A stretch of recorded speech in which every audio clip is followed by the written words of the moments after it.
who has the best tools on the Marlins right now. And we're going to do a crossover with Mike and John Frisch over at Locked On Angels on today's show.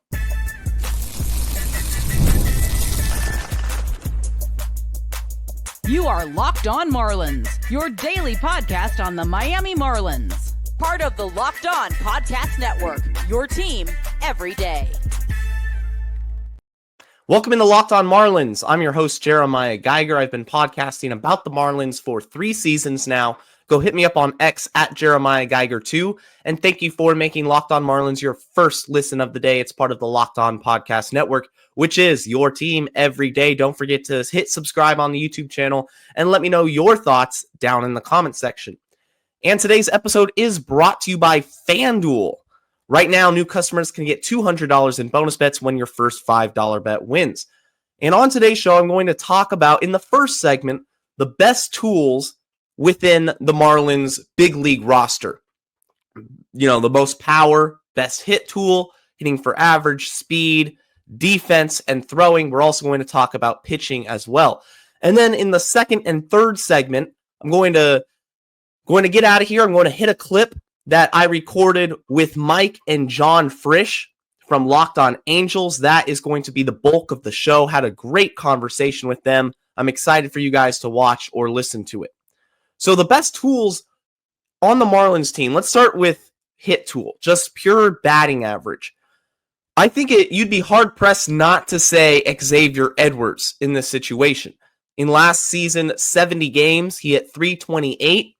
My bold prediction to start the season was that Xavier Edwards was going to win the National League batting crown. Now, it hasn't been what we've expected of him.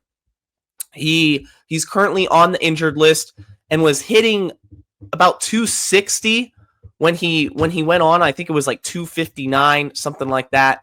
It wasn't a great showing because he has limitations defensively. He's not a good defensive shortstop. But in terms of just pure hit tool and hitting for average, Xavier Edwards is right up there with some of the best contact hitters in the sport when he's on his game, when he's healthy, and when he's in a groove. He has the capability to go out there and get 3 or 4 hits on any given night. And last year in Milwaukee, he hit for the cycle.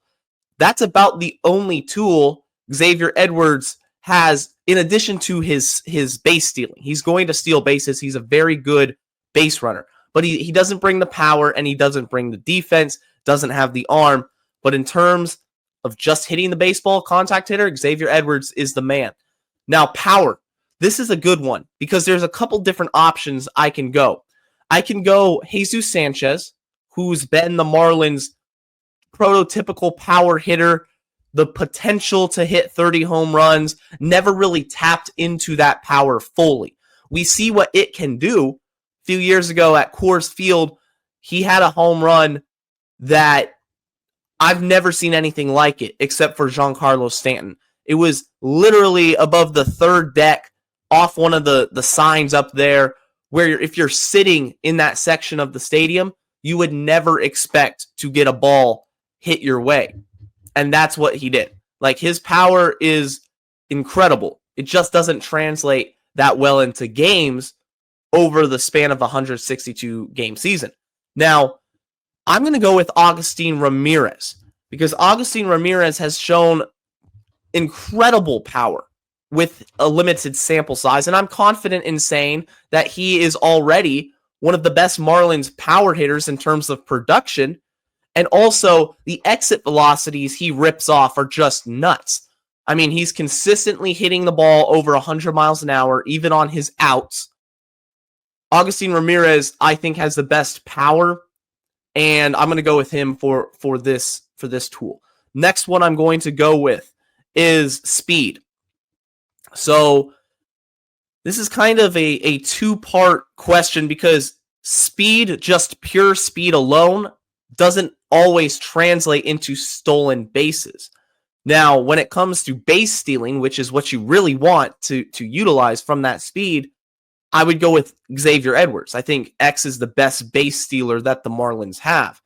Now, he hasn't stolen a ton this season. I hope he comes back off the injured list and gets right back into it. But he's also not the fastest player on the Marlins team. Pure speed, I'm going to go with Derek Hill. Derek Hill, there's been a couple plays this season in which he creates havoc on the bases with his legs. He's not having a great year. Derek Hill is probably at best a fourth outfielder. He might not even make the Marlins or complete the season with the Marlins. Andrew Pintar is in AAA. That's a potential replacement. I talked about him with Kevin Burrell on yesterday's show. But Derek Hill, in terms of just speed and watching him glide on the field, it's really, really awesome. He can make all the plays in the outfield, has all the range. He can score on a routine base hit from second base very easily. And he doesn't steal a ton, but just the eye test tells me Derek Hill is the fastest player on the Marlins team. And now defense. Who has the best tool of defense? I'm going to go with Otto Lopez. Otto Lopez still is the best Marlins defender. I'm going to take that with last year's sample size included, in which he should have been a Gold Glove finalist. And he's amazing with the glove at second base. He's had a bit of a rough season with going on the injured list. There's been a couple of errors that he's made. I think it's just a mental game with him because he's a wizard at second base. He truly is. And over a full season, he's right up there with Bryce Terang and some of the best second basemen in the game from a defensive standpoint. His value relies on his defense and his ability to provide some value with the bat as well. Last year, he hit .270. I expect him to get into a groove as the season continues and prove that he's a very good Major League Baseball player and deserving of a starting role. So the only other option you could theoretically find for this is Griffin Conine, but I'm going to put Conine as throwing, the best thrower in the Marlins on the Marlins team. Conine's arm is incredible. He's a very good outfielder, and I wouldn't have a problem if you wanted to put Conine as the best defender on the Marlins team. I just went with Otto Lopez because of the track record of last season, and I think you're going to see some special things from him as the season continues. But Conine's arm is incredible. You don't want to run on him. You don't want to run on him. You don't want to run on Dane Myers. I think both of them have the best arm. Conine, unfortunately, is missing the rest of the season with a shoulder injury.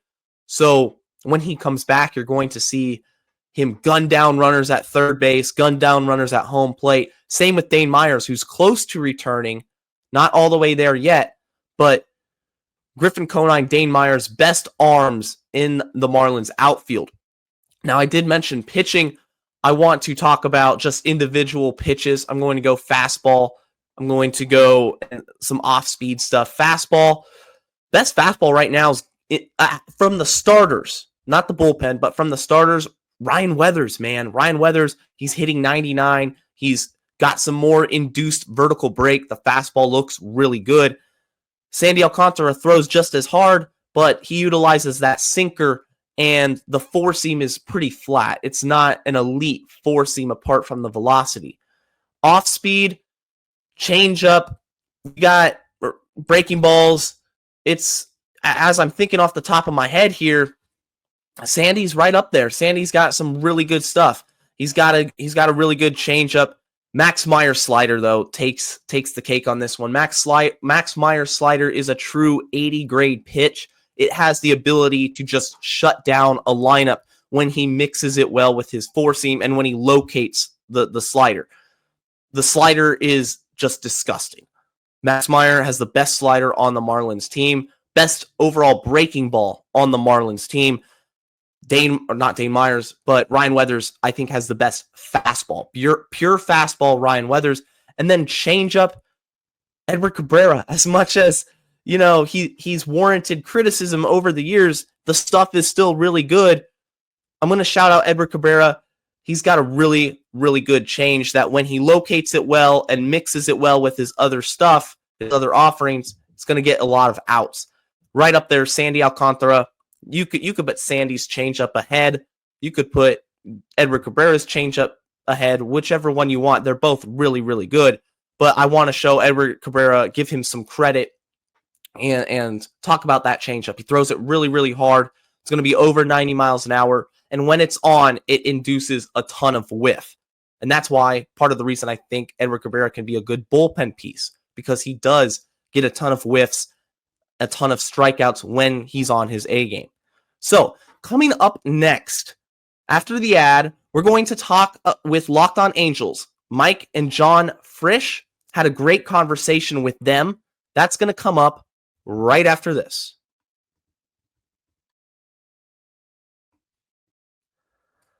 This episode is brought to you by FanDuel. The NBA playoffs are in full swing, and every night delivers highlight-worthy performances, major momentum shifts, and can't-miss moments. Whether it's a game-winning shot or a breakout player, there's never been a better time to get in on the action. FanDuel makes it easy to stay in the game before tip-off and live. With player props, performance trends, and same-game parlays, fans have more ways than ever to play smart and win big. Now, for those player props, you probably felt pretty good if you took Tyrese Halliburton the other day against the Knicks. The Knicks and the Pacers are playing again tonight, so it might be a good idea to head over to FanDuel, check out the player props. Jalen Brunson's another good option, Karl Anthony Towns, but I really like Tyrese Halliburton. He did the choke celly. It was pretty awesome. It was a pretty epic moment watching that. Stunning Madison Square Garden. So I think he's going to be showing up in the biggest moments this entire series. So if you think you're confident in who's going to show up big in this one or in any game, maybe you like the Thunder and Shai and Anthony Edwards with the Timberwolves as we are in these conference finals, why don't you head over to FanDuel, place your first $5 bet, and if it wins, you'll get $200 in bonus bets. It's a pretty good deal. Make every moment more with FanDuel. It's the official sports betting partner of the NBA. This is the Locked On Podcast Network, where it's your team every day. Thanks for making Locked On Angels your first listen of the day. Really excited right now to bring in our friend Jeremiah Geiger from Locked On Marlins. Jeremiah, welcome in, my friend. So great to have you here on Locked On Angels. John and Mike, it's a pleasure to join the show. A little crossover action and preview a series, a little inter-league division rivalries aside. It's none of that. Marlins don't know the Angels. Angels don't know the Marlins. Let's talk some baseball. I love that. We want to take this first segment to ask you questions about your team. And then, of course, we'll give you the chance to ask Mike and I about the Halos and what maybe Marlins fans want to know or need to know about the Angels. But the reason why we're doing this is because, they're playing this 3-game set this weekend. Of course, they got Sandy Alcantara going on Friday. I believe it's Cal Quantrill on Saturday, and then Edward Cabrera on Sunday. So some good names that people know, certainly. But Alcantara has not been the Alcantara that we all kind of hoped he would be coming back from injury, right, Jeremiah? Yeah, it's the biggest storyline, I would say, of the Marlins season so far is Sandy Alcantara coming off of Tommy John surgery in spring training looked great. The stuff was there, the velocity was there, and he just hasn't put it together. It reminds me a lot of 2023, in which you see him showcase his stuff, and then one bad inning, he can't execute, runners get on base, one big hit drives in the runs, that elevates the box score. It's been frustrating to watch. It's been frustrating for him because he's a competitor. And in the bigger scheme of things, the Marlins as an organization, this is kind of affecting their plans because Sandy Alcantara is a potential trade candidate and they want to maximize his value. So it's very important that he gets some momentum going over the next couple of months. Now, the Angels have been really good at making sure that they're in the game against the starter.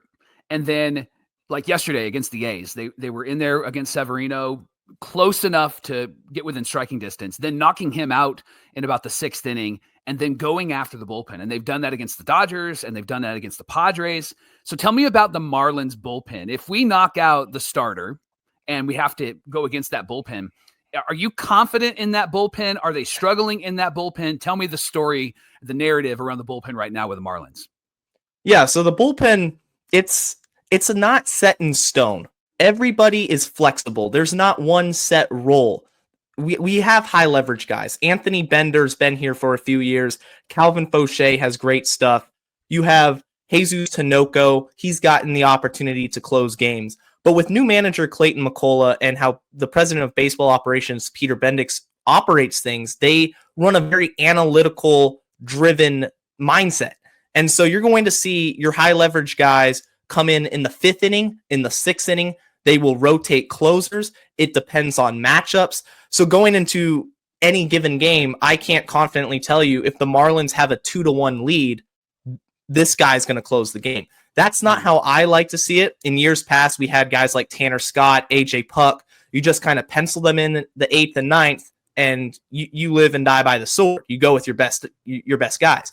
I do want to shout out Ronnie Enriquez. He's a name that not a lot of people know. He's averaging 12.17 Ks per 9 on the season. He's got a nasty sweeper. He was DFA'd by the Twins, and the Marlins got him off of waivers this offseason. He is becoming a real weapon for the Marlins. You'll probably see him this series. Looking forward to that. Absolutely. Yeah, it seems like, if they're going to face maybe the 2, 3, 4 hitters in the lineup, it sounds like they'll bring in the guy that they trust the most in that situation rather than, this guy closes the 9th inning. Yeah, that makes sense. So tell me, because I've been hosting Locked On MLB Game Night for about 2 months now, and watching your recaps after each game, I feel like there's a new name, a new hero, somebody that maybe the wider audience of Major League Baseball might not know. Right now, I know Agustin Ramirez was really hot there and still continues to just hit really well. I think, was it Jesus Sanchez a couple of nights ago against the Cubs, leads off the game with a home run and then gets the walk-off double to beat the Cubs. So it's fun to see. Of course, I'm a big Xavier Edwards fan. I know he's on the IL right now, but I took him in fantasy because I need those stolen bags, baby. But it's fun to see a good young Marlins team and this team come together. Are they going to do what they did a few years ago where they, trade Yelich and they trade Giancarlo and all of these guys, you get excited about them down in Miami and then all of a sudden they're trading everybody away again. What's the future outlook of this team look like to you? So I got to preface this with saying back in 2023, when the Marlins made the playoffs, none of these guys were on that team. Agustin Ramirez, Kyle Stowers, Norby is another one. It was kind of aging veterans. And when 2024 didn't start well, Peter Bendix and company decided, you know what, we're going to tear it down. It was a very unpopular decision. There was a lot of fans that said, yes, let's do it. We need to rebuild the farm system. Other fans were like, why don't you at least try? I was one of those fans. But you look at the Marlins currently constructed, they're very, very young. None of these players you see performing, aside from Jesus Sanchez, I would say, on the position side, are a candidate to be traded. Kyle Stowers and Connor Norby were acquired last year in the Trevor Rogers deal with the Orioles. You had Agustin Ramirez from the Yankees. He was a prospect, made his major league debut. So they're establishing a nice core. Now, there's still plenty of work to be done, but at the deadline, last year they traded a third of their roster. I kid you not, a third of their roster left, literally on trade deadline day. They had to make roster moves the day of the deadline to just field a team. Yeah. So this year I expect a couple trades. You're going to see some bullpen pieces move because the bullpen's always volatile. You're going to probably see Sandy Alcantara move. And that's about it. Maybe Jesus Sanchez, but the core of this team, it's starting to show signs like it's coming together, which is a great sign. Tell me about, as we talk about this weekend, tell me about the core of this team offensively. What should we as Angel fans be worried about as our pitchers go up against your starting 9 and even some of your bench guys? Where are we going to find a bit of a struggle? Where are we going to find issues? Who do we need to walk, right? Yes. Yeah. Right. Well, we don't have Barry Bonds, so I'm going to leave him out of this conversation. But I got to start with Kyle Stowers. Kyle Stowers has been incredible for the Marlins. He was awful last year. And in spring training, it wasn't even a guarantee he would break camp with the Marlins. Like, that is how big a difference his production was from a season ago. He's incredible. He's hitting about 300. He has a lot of power. He can hit the ball to all fields.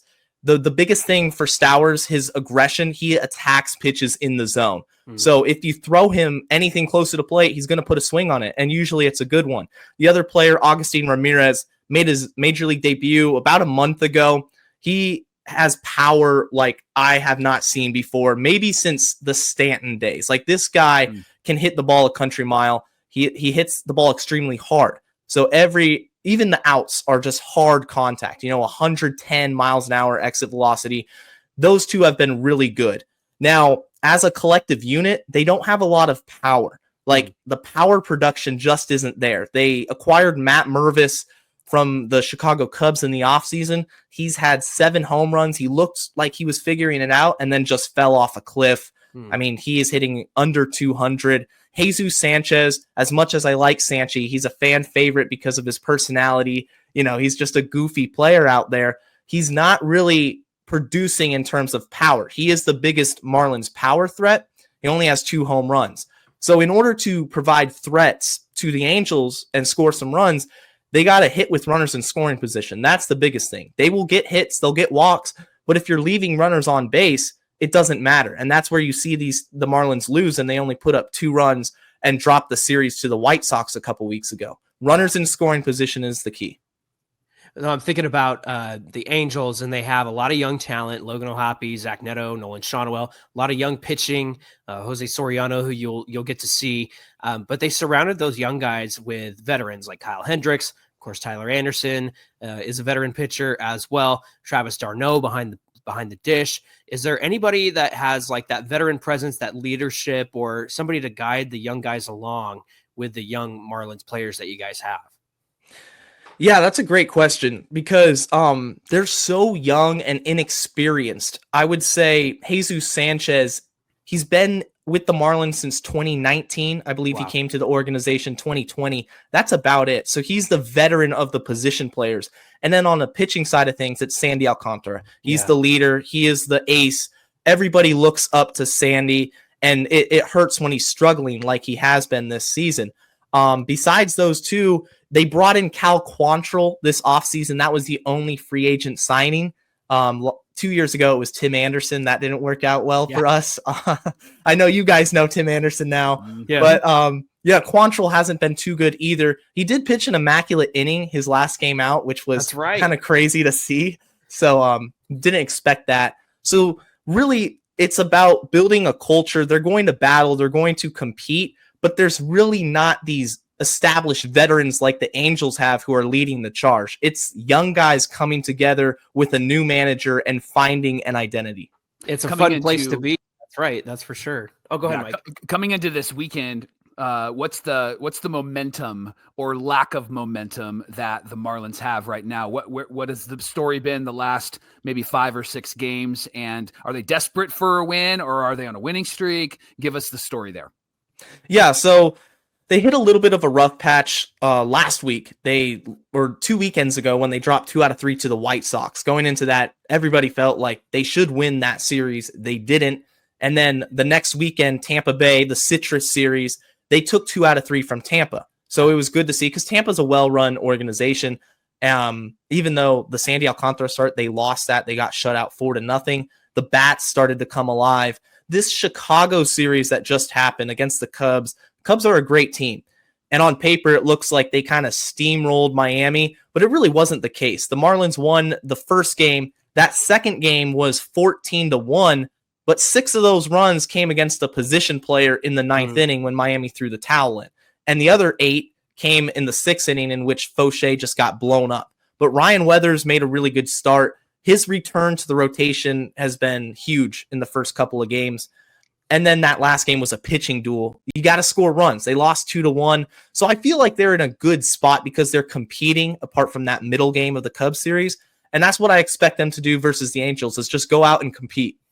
I got to tell you, I'm really glad that we don't have to face Ryan Weathers or Max Meyer this weekend. I think we dodged a bullet there. We're going to continue our conversation. Jeremiah is going to ask us questions. What do Marlins fans need to know about the Angels this weekend? We'll get into that coming right up.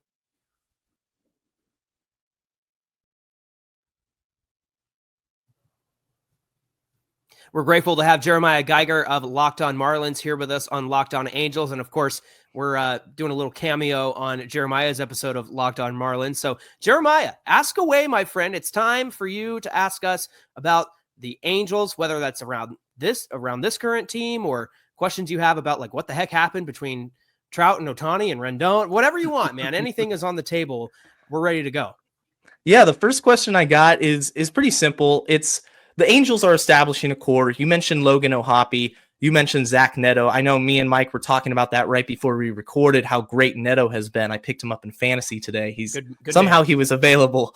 But what's the core looking like for the Angels? Because I assume Tyler Anderson isn't in the long-term plans for the team. Who are the guys that are here to stay, much like the Marlins are trying to figure out? Yeah, after this year, Tyler Anderson will be a free agent, so you might even see him dealt at the deadline. But the Angels actually have done a lot to acquire some pitching depth the last couple of years, whether that's through the draft or some of the trades that they've made. Last year, they traded Luis Garcia to the Red Sox at the deadline and got 4 players back. They got Matthew Lugo, they got George Clausen, who is a top-rated prospect in the Angels system, who is a starting pitcher. They got Sam Aldeguerri as well. And then they got a fourth. They got Ryan Zefferjon, who's currently in the bullpen for the Angels, somebody that Mike and I are huge fans of. They, of course, have Caden Dana developing in the minor leagues. He just moved up to AAA this year. He's made an appearance here or there for the Angels, but he's him and Christian Moore, who they drafted last year. They're the 1 and 2 top prospects in the Angel system. So believe it or not, the Angels have some good young pitching on the way, in addition to arms like Jack Kohanowitz and Jose Soriano, who are currently in the rotation. And then Reed Detmers, who's been around for a while, still hasn't really found it as a starter. And so they actually moved him to the bullpen. Mike and I are of the belief that he needs to get reps as a starter. His talents are being wasted, but his problem has been mind games. He just can't get out of his own head. He can get to 2 strikes and then all of a sudden it's 3-2, and then he can get to 2 outs and can't get the last guy out. So it's just a lot of mental hurdles for Reed Detmers. But again, in addition to the young guys that you mentioned, there's some good starting pitching on the way for these Halos. Yeah, we've talked often about how the Halos will be a team in 2026 that will be competitive and probably try to get to the playoffs because of the young core that they do have. One point of correction, John, it was Jefferson Vargas got traded. It was Aldeguerri from the Phillies, but that was another great trade. They sent Estevez to the Phillies, and they got Sam Aldeguerri and George Clausen, and then they got Jefferson Vargas from the Red Sox in that Luis Garcia trade. So they really are quote unquote stockpiled, and it's just a matter of those guys actually performing. And with the Angels, we're going to see them a lot sooner rather than later, because similar to the Marlins, they just bring up their guys and let them have an opportunity. And that's why we're seeing success from Zach Neto and Nolan Shonowell and Logan O'Hoppe. And speaking of that starting pitching this weekend, I know the Marlins are throwing Sandy, they're throwing Cabrera on Sunday, and Quantrill in that middle game. Who are the Angels pitching, and who should we watch out for the most? Who has the opportunity to do the most damage? Yeah, they got Jose Soriano on Friday, and then I believe it's Kikuchi on Saturday. Of course, everyone is aware of Yusei Kikuchi, who hasn't found a win yet, but has certainly deserved a win. It's not been his fault that the games haven't gone in his favor in terms of decisions. But yeah, Jose Soriano, man, is somebody that we really, really like. And every now and then, he might not have it. He might not have his feel for his pitches, but he's got a nasty sinker, but he also can generate a lot of strikeouts too. So he's kind of a double threat. He'll get the ground ball double play behind him, or he can strike it out because he just has a ton of velocity. On Sunday, I'm trying to think, would it be Kohanowitz again? No, it's Kyle Hendricks. It's Kyle Hendricks. Okay. Kikuchi, Soriano, and then I believe Kyle Hendricks. I'm going to check on that in a moment. But I think Kyle Hendricks, I mean, Marlins fans are going to know about Kyle Hendricks because of his National League ties. But the biggest thing with Kyle Hendricks that we have noticed is that his location is top notch. They call him the professor, obviously. And he's somebody that has really been very good for the Angels. Not stats wise, but he has been good at making his spots count, hitting his spots, which are great. Yeah, Kikuchi's going to go in tonight's game. Then it's Soriano, and then we've got Hendricks on Sunday. So Soriano's just a ground ball king, and so if there's no launch angle with opposing hitters as they go against Soriano, if you can get a bit of a launch angle, you can hit him out, and you can hit some of the gaps. But he is really good in leading the league in ground balls and in double plays behind him. Now, for Marlins fans, there's a lot of frustrations with ownership. Bruce Sherman just hasn't spent the money required to field a competitive team. Now, on the flip side of things, for the Angels, Artie Moreno does spend money. It's just ill-advised spending. Right. Talk about the ownership, if you will, and kind of explain to Marlins fans if there's any similarities and what's going on with the ownership and front office. I'll take you all the way back to when he first bought this team. And of course, they were coming off the World Series victory. But the thing is, what's ironic about it all is that Disney couldn't wait to sell the team. But Disney also let the baseball people do baseball things. They stay out of the baseball business. And so you had a GM like Bill Stoneman making really great decisions. They had a great scouting department. And then over the years, the scouting department sort of dwindled away. The player development sort of dwindled away, but more money was going toward your Gary Matthews Juniors and your Josh Hamiltons and your Albert Pujols. And so they were spending, but like you said, not always spending wisely and on the right players. And recently, look, I know Rendon gets piled on because he doesn't show up to games and he can't play and he's always hurt. But the Angels needed a third baseman. And when they signed him in late 2019, it was like, sweet, this is great. He's coming off the World Series run. He's been great his whole career. So injuries have really been his problem. But really, when it comes down to it, Artie Moreno inherited a great system and has spent money in the wrong direction. Now, it feels like GM Perry Minasian is trying to get back to those sorts of things with player development, trying to get back to those sorts of things with, scouting department and trying to sign really good players, in Latin America and things like that. But again, it feels like the Angels have to win despite themselves and despite Artie Moreno. Mike, what do you think? Yeah, I 100% agree. And I think that that's been the biggest narrative for the Angels right now is that when Artie spends, it's not like he's not spending. He's just spending in areas that are not necessarily helpful for the entire team. Like there was a whole conversation when Trey Turner was a free agent that came out and Artie shared this. Artie said, I wanted Trey Turner and told Perry Minasian, let's go get him. And then Perry was like, well, here's the resource it'll take. Or we could get 4 guys that could actually split up that resource that could really help our team. And so Artie stepped back and let Perry do that. Now, would it have been great to have Trey Turner? Absolutely. But we probably wouldn't have Zach Neto playing right now on our team. And so what they did is they split it up. Now, Artie has a playground of resource that Perry Minasian can use. And often that playground of resource is not a lot. So you end up getting maybe B+ players, right? But you have to spend a little bit more for that. So Yusei Kikuchi is great. He's our ace, but he's probably a 3 or 4 on another team. And so that's been the biggest issue with the Angels. The best part about being a fan of this team right now is that we have a lot of guys that are developing that we can really get excited about. And if we're going to have an ace, it's going to come from the minor leagues, a Caden Dana, a George Clausen, a Sam Aldeguerri, one of those guys, because we're not going to go and spend the money. Artie even is on record saying, why would I give $50 million or whatever $1 million to a guy that plays once every 5 days? Why would I do that? And all fans went, are you kidding me? Yeah, exactly. Yeah. Last question I got really comes down to the last decade, because when I first started getting into baseball, Mike Trout was the face of the MLB. And he was a LA Angel, which was kind of unique because usually the faces of baseball come from the Yankees, the Dodgers, those huge popular teams. Trout's been an Angel his whole career. Then they signed some guy named Shohei Ohtani. And I was like, they got the 2 best players in the universe and they didn't make the playoffs. Right. What went wrong? Yeah. Go for it, Mike. Well, 30% of the games that Rendon and Trout and Ohtani played in over the last 5, they've played in 30% of the games together. So of the 100% of the games they could have played in, they played in 30% of those games. Yeah. Meaning that they just weren't on the field together. Trout and Ohtani weren't on the field together. Trout, Rendon, and Ohtani weren't on the field together. And when Ohtani started becoming who he is, because he wasn't that until 2021, Trout started getting hurt. And so when Trout was really great, 2019, 2020, Ohtani was hurt. And then when Rendon came in, 2020, he was good, but it was a COVID year.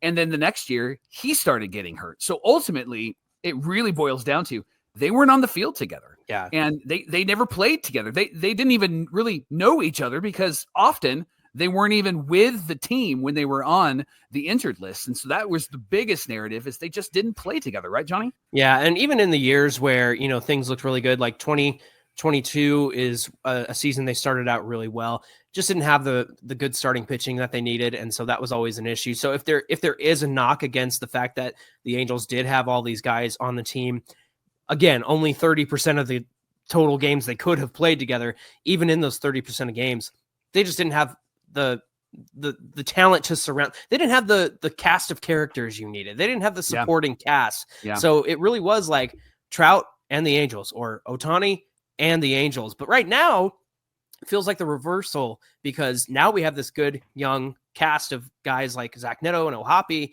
and a pretty even team all the way around.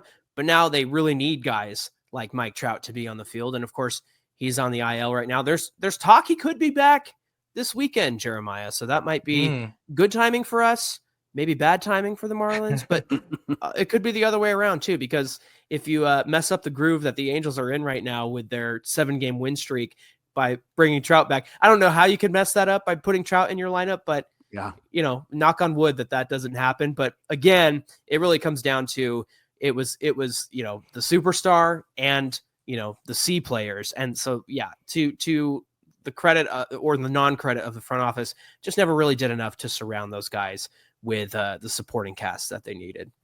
Yeah, it reminds me a lot of those Marlins teams with Giancarlo Stanton, Yelich, Ozuna. They never had the starting pitching, and it just you can't compete if you don't have the starting pitching. That's kind of what the Angels reminded me of. I mean, I'm excited for this series, guys. It's going to be a fun one.